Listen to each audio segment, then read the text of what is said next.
All right, how's everyone doing? I'm Rich CELENZA. Thanks for tuning in to the Rich CELENZA Show. WTF are you talking about? So, what I'm going to call this podcast is most people don't know how to work out. So, if you're not into fitness, most likely this podcast isn't going to be for you. But if you do like working out, or you're thinking of working out, or you've quit, I think this is really going to be able to help you. So, what I've realized after working out my entire life, and I legitimately was going to gyms at around 5, 6 years old in the mid 70s with my mother. She played tennis, she did yoga, but I was fortunate enough to live behind one of the biggest YMCAs in the entire Midwest. I think I lived in the largest one in Illinois, if I'm not mistaken. So I spent a lot of time going there. Basically, I think at around 6 years old, I started to do things there.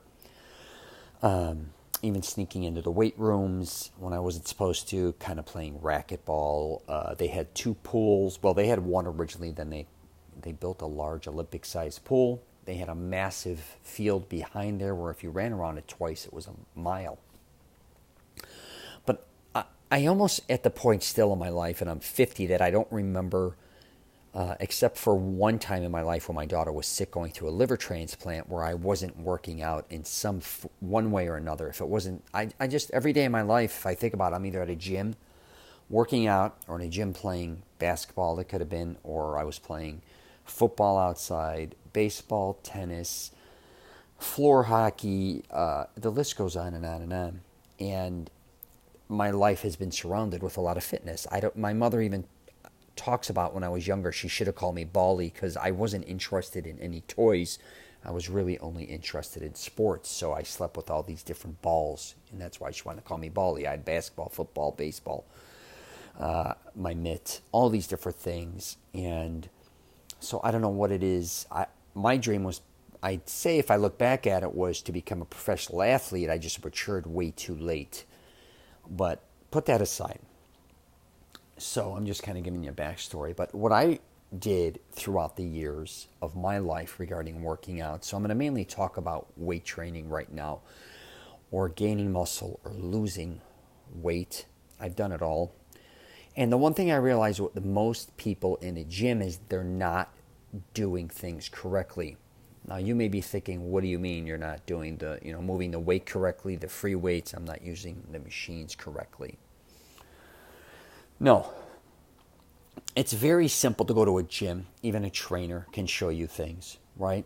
Or you could go to a gym and emulate others. You can also, and I talk about this all the time, watch people on YouTube. You could see what they're doing, and then you can, duplicate it, and you're going to get results.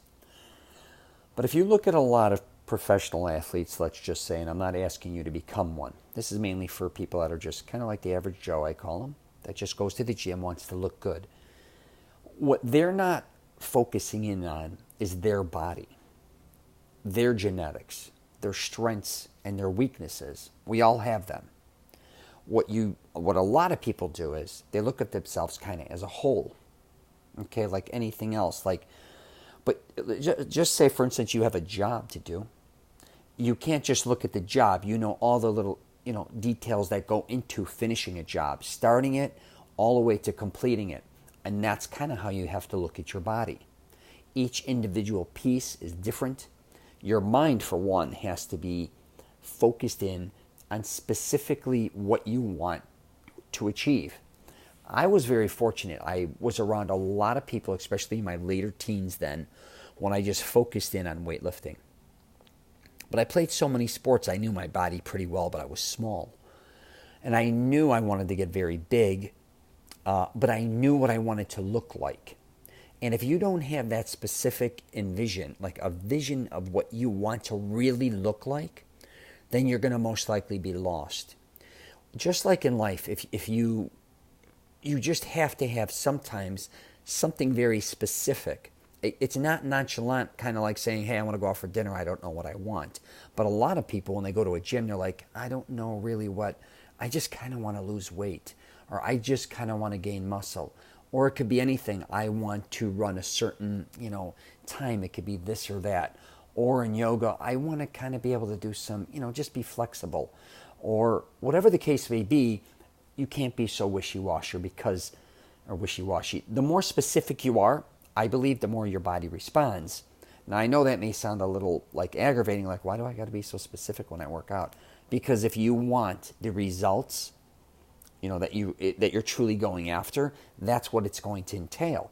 You've got to focus in on your body and study your body. You've got to realize when you're eating something, what type of results are you getting? When you're sleeping, what type of results am I getting? When I'm working out, obviously, what type of results am I, getting? When I'm doing cardio, what are my results? If I'm lifting weights, what are my results? Now, that doesn't mean you have to get obsessed with writing everything down. I see these guys in the gym, or women, every set they're doing, every rep they're doing, and all that. God bless them. If you want to do that, do that. I used to call myself a soul lifter, kind of like a soul surfer. I used to hear years ago these unbelievable surfers in Hawaii and California and all over the world, Australia. They weren't about competition. They were just strictly about, surfing, being one with kind of the earth, one with the wave, one with the water. And that's kind of a wacky thing. But I felt like that with weightlifting.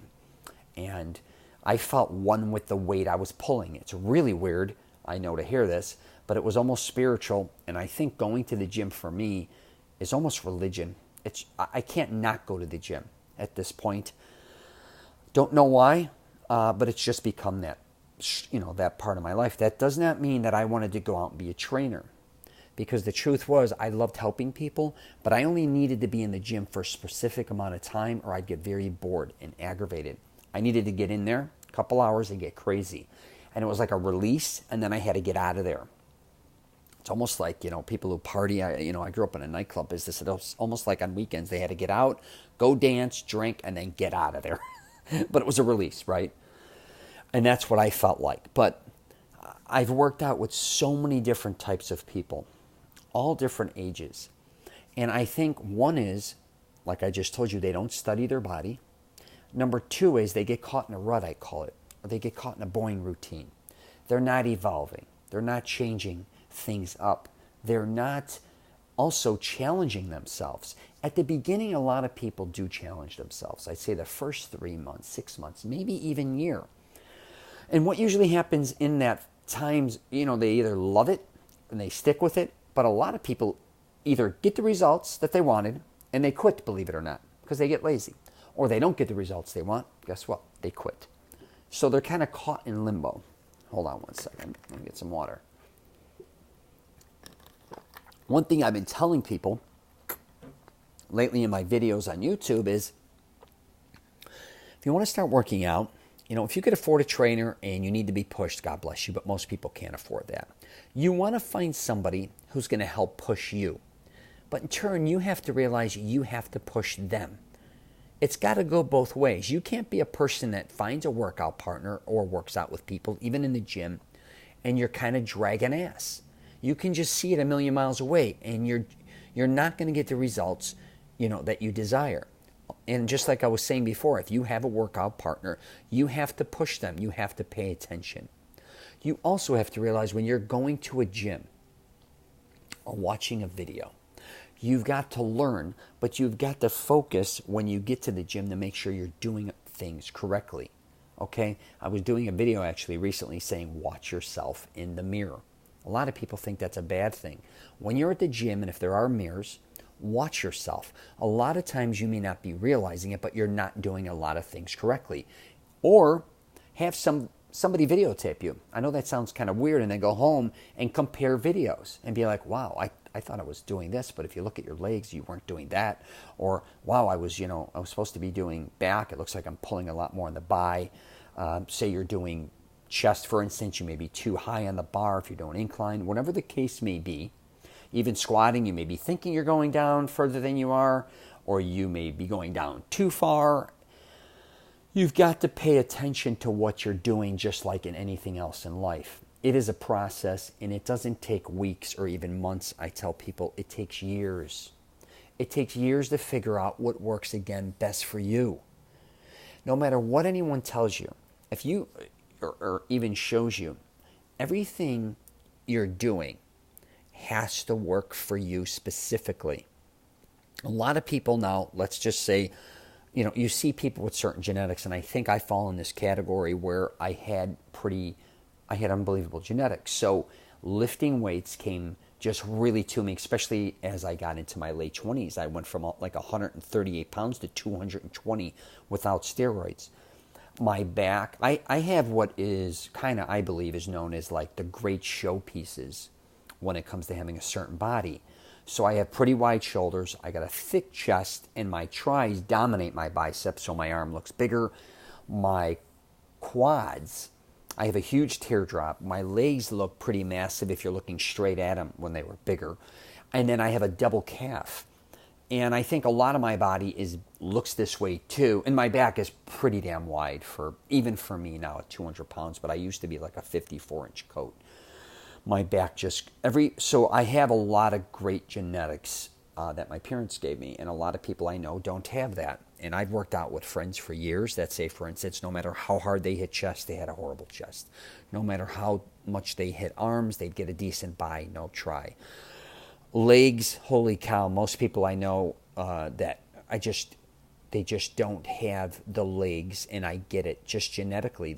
Everyone, I think for the most part, talk about a weird shaped type thing on people's bodies. If you look at legs, how different everyone's legs are from one another.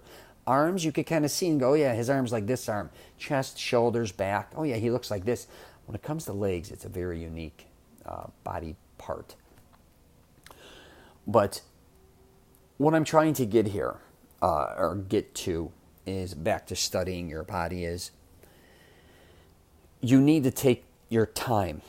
Okay, and there's a lot that goes into working out, a lot more, I think, than people think. I also just did a video, let's just jump into this, as far as doing your sets. So even if you're, a lot of people go into the gym looking to lift weights. They want to build some muscle and also build cardio. That's wonderful. I like to kind of separate the two. But a lot of people don't realize in between their sets, they're either going too fast, they may be going too slow. Also, when it comes to reps, are they running out of breath? Are they becoming winded before they're finishing the set? Or they have a lot more in them? Are they, in between the sets or reps, are they cheating a lot? Are they not focused? Are they more worried about their phone? Are they more looking at women or men in the gym? Is it more like what's going on here, right? It's not just about working out.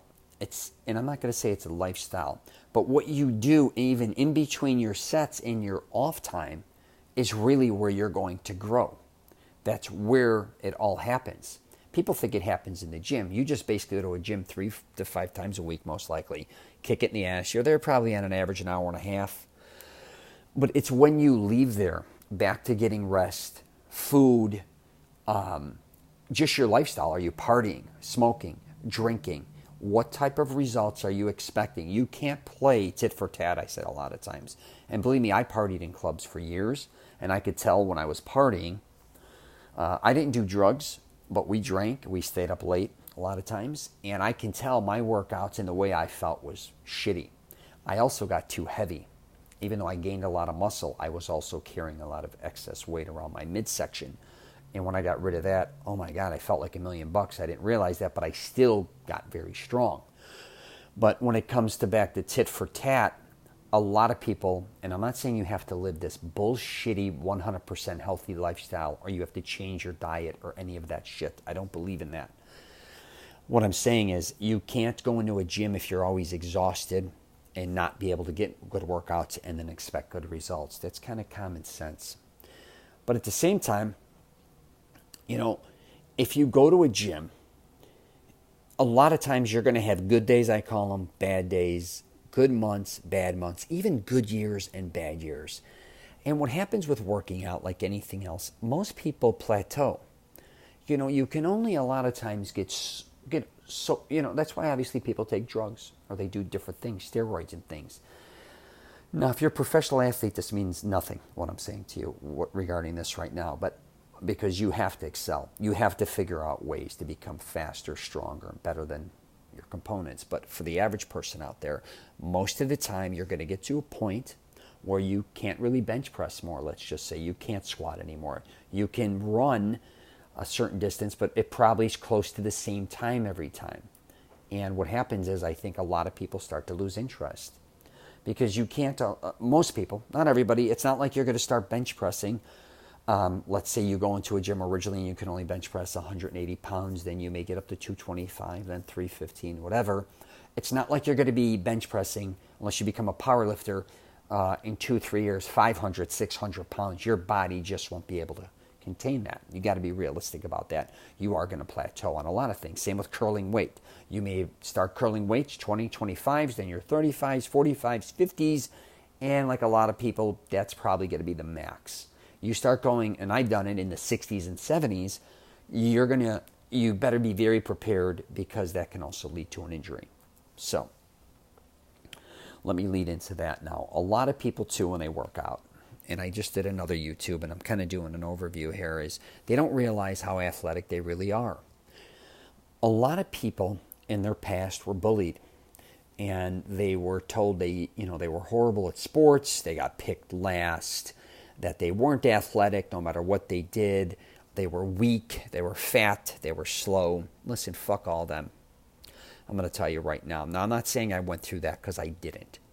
But I'm going to tell you something. I know so many people, now more than ever, later in their 40s, 50s, even 60s, that realize, for one, they're not that kid anymore in middle school, junior high, high school. They're not that weakling anymore. Even if they probably weren't that weak. They just were playing sports or doing something that they couldn't excel in. But now they're starting to discover they're a lot stronger. And they're a lot more athletic, and they want to have a healthier lifestyle. And these people I know, and I've said this on the podcast they've done, I know people that are doing marathons, Tough Mudders. They're teaching yoga, opening Pilates businesses, trainers. The list goes on and on and on. Don't underestimate how strong you are, especially now that if you are older. If you're younger, you're younger. But if you're in your 20s even, you're not the same person that you were when you were 13, 17, even 18. When you're in your 30s, 40s, 50s, don't think you're mentally an entirely different person, and physically you're an entirely different person. So you've got to get it out of your mind. You've just got to let that go. If you want to get in shape, bigger, stronger, faster, whatever the case may be, you can do it. It's just going to take time. And quit getting caught up with what people have said to you in the past. Most likely, they're not even in your life anymore, okay? And if it was a family member, friend, or colleague, fuck them again, right? Because most people I know that are making fun of others aren't usually in the greatest shape themselves. Now, if you're in great shape, making fun of others, and I get sometimes we make fun of others, like, you know what I'm saying, we goof around. But if you're bullying others or making people feel like shit, then you're an asshole. Most people I know that work out only want to help others if they're interested in working out, especially if they're friends or family members. They usually want people to come to the gym, or they want their family to live a healthier lifestyle. So just think about that. And the last thing I'm going to basically wrap this up pretty soon with is injuries. And, I think for the most part, no matter who you are, you have gone through an injury maybe. Very few people come out of life unscathed. And that goes for when you're younger, in your teens, 20s, whatever the case may be. Now, if you've never been injured, then most likely you haven't done a lot of things physical. I was always injuring myself because I was playing even Pop Warner football, so I'd injure my knee, turn my ankle. As I got older, I tore my rotator's cuff. I think I broke my collarbone twice. I even ran into a tree playing football once like an idiot. I flipped over the handlebars of a motorcycle too, but that's a whole other thing. Hold on, let me get some water here. Because I wrestled too for so many years with the throws, my lower back was whack. And I'm going to tell you one thing that I did later in life that I realized after I graduated high school. I think from wrestling too so many years, I was sometimes losing weight. I just wasn't getting enough nutrition. Once I started to get enough nutrition, I felt like $1,000,000. I don't think people realize. And that did not mean that I went on some healthy diet. I just ate more food. And I try to do 2 or 3 good meals with a bad or whatever the case may be, but I just ate a lot more fruits, vegetables. I was doing a lot of smoothies, healthy smoothies, and oatmeal, and just getting great results. And a lot of my injuries, they just kind of went away. And what was crazy is I started to lift heavier and heavier weights. And excuse me, if you're injured, don't let that stop you from, working out. Now, if you're injured, you know what I mean, like injured, really badly injured, of course you have to prevent yourself from becoming more injured or hurting yourself. I get that. I'm talking about somebody who may have some small injuries, right? Even it could be something like back to the ankle, your knee. Try to work around those things, but don't give up on your body. There's a lot of things you can do in a gym or working out. I talk about this all the time. There's so much stuff you can do. You can hike, surf. You can obviously run. You could play, all different types of sports. You can swim. Swim is my favorite thing. Yoga, back to Pilates, you could do jujitsu, whatever you like to do. There are things out there that you can do that you may be able to work around your injury a little bit and still be fit. But I think a lot of people, especially as they get older, one is they get caught up and say, well, a knee or whatever the case, I can't do this anymore, so I just quit, or I can't do that. You can do shit. I don't care if you got to do crew if your knee or ankle's screwed up in a boat. I'm just using that for an example. Or you can still swim a lot of times with a lot of injuries to keep yourself in shape, especially if you want to lose weight. A lot of people think, oh, I want to lose weight and get in shape, I got to run. You don't have to. I'm here to tell you, I talk about it all the time, you can walk. If you can't walk, you can bike. If you can't bike, back to swim, surf, wherever you live, whatever. You can find things to do where you don't even use your lower back, part of your lower body, or minimal. Same with shoulders. Like a lot of people are like, oh, I tore my shoulder, so I had to quit weightlifting. Well, first of all, when you lift weights again, you don't have to be doing weights so heavy that you have to re-injure that. First of all, try to get some, learn how to recover from that injury and then work through it. There's, again, a lot of things you can be doing, back to yoga or other things as well, to keep yourself fit. I see all these people kind of throw an injury into their life, and they're never the same. And then, I'd hate to say it too, their body goes to shit. You don't have to do that. I'm here to tell you, it's just a lazy way out. And again, I remember I tore my rotator cuff, so I couldn't lift. I was all wrapped up. I was playing football, and I fell on it, and it snapped out my entire shoulder, and I was probably about 230 pounds. So they thought, I thought I was screwed. I thought I'd have to have surgery and everything. They wrapped me up, and I wasn't the same for a few months. And then I had to go through, I went through my own recovery. I studied everything. My doctor was showing me things, and then I said, I could do all the things you're trying to teach me in therapy. But what I did, I never stopped working out on the right side of my body. I never stopped curling or bench pressing. I also never stopped doing legs. I never stopped doing back. Now, even though I was wrapped up for a long time, I just didn't stop doing that. And not long ago, here's another crazy thing, which was absolutely nuts. I was in San Diego, and I flew over the handlebars, mountain biking with my cousin, like a lunatic. And there were these jumps down the hill, and I jumped it, flipped over the handlebars, and I guess I broke 2 to 3 ribs. And I knocked the wind out of me, and actually it was like a Friday later afternoon or night. His chiropractor was right down the street. I've never been to a chiropractor. He goes, let's go there before we go to the emergency room. He's right here. I could barely stand up.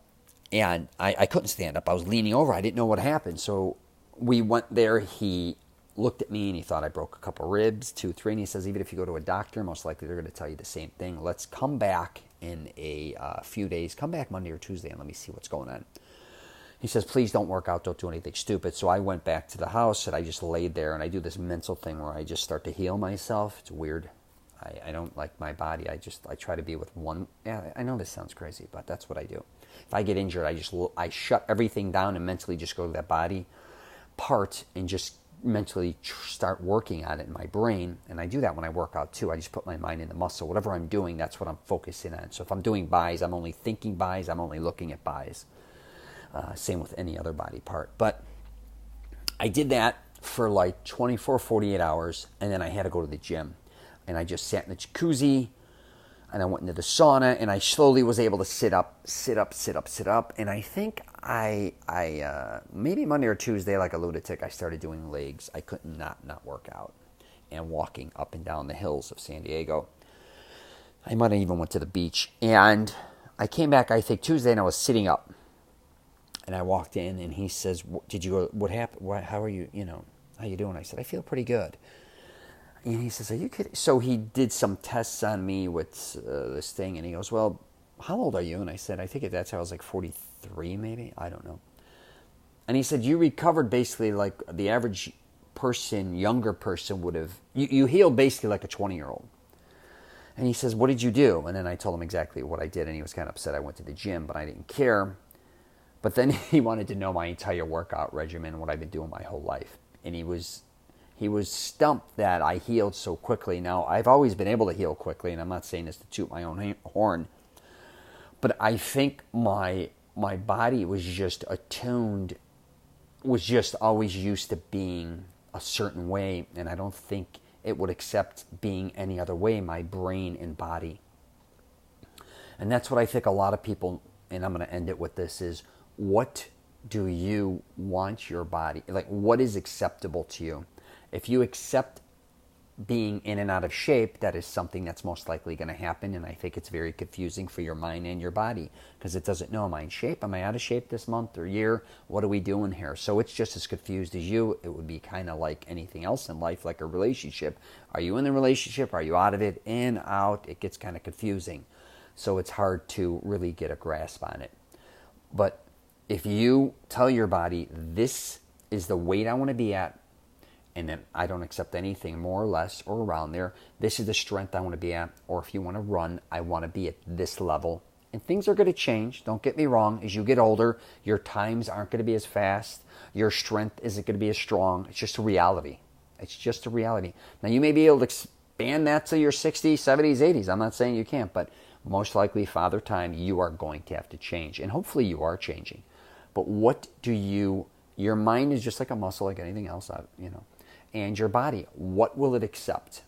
If you're going to let injuries destroy you physically, which, like I said earlier, if they're huge injuries that, if you're in I get it, if you can't work out or anything, and I feel that's tough on anybody. But if you're not that injured and you're using that for an excuse, what are you willing to accept? Are you going to accept do you want to be known as being strong? Do you want your body to be known as being strong? A lot of people say to me, I used to hear it all the time, Rich, your confidence, you have a different type of thing when it comes to your body. You don't care. But I used to call it reverse anorexism. I don't know if you heard of my other podcast because I was always so small growing up. I just always felt like a puny little runt. I was always so thin, so I always had body issues. And I think one of my daughters has that as well. No matter how fit she gets, she doesn't feel in shape, or she doesn't think she's fit. And I'm like, Jesus, are you nuts? But I can agree with her. But then there did come a point in my life when I said, you know what, this is my body. I have to respect it and honor it. I only got one of them. And I'm not going to accept being sick. And if I get sick, which is very few, or very, not often at all, then I very quickly recover because I don't accept that. You've got to get to the point, if you truly want to get in good shape, you have to accept that you won't accept anything less. Because if you do, then you're not going to stay in shape. You're going to let other distractions come in and destroy you. So hopefully you learned something today regarding this. But I'm going to wrap it up there. If you'd like, check out my YouTube channel, Rich CELENZA. I'm always doing a lot of things fitness related, talking about things, showing different workouts. And what else? I'm on LinkedIn, Twitter, Facebook, and Instagram. So check me out there as well. And listen, if you have any, I don't come from a trainer's mentality, even though I presume I could become a trainer, and I've helped, I bet at this point, hundreds of people regarding questions and helping people in the gym and all that. I come at it from a different perspective. I think a lot of trainers are trained by other trainers or by other people, which is great. But I kind of visited, I love visiting all different types of gyms, and I've met all different types of people in fitness. And I'm sure a lot of other people do too. I've been able to do it all over North America. I've read hundreds of articles, watched, I don't know, thousands of videos, and I just come at it from my own perspective, if that makes sense. It's not me teaching what somebody else taught me. It's what I've learned. So, all right. Well, take care, and I wish you nothing but the best. And if you're traveling, safe travels.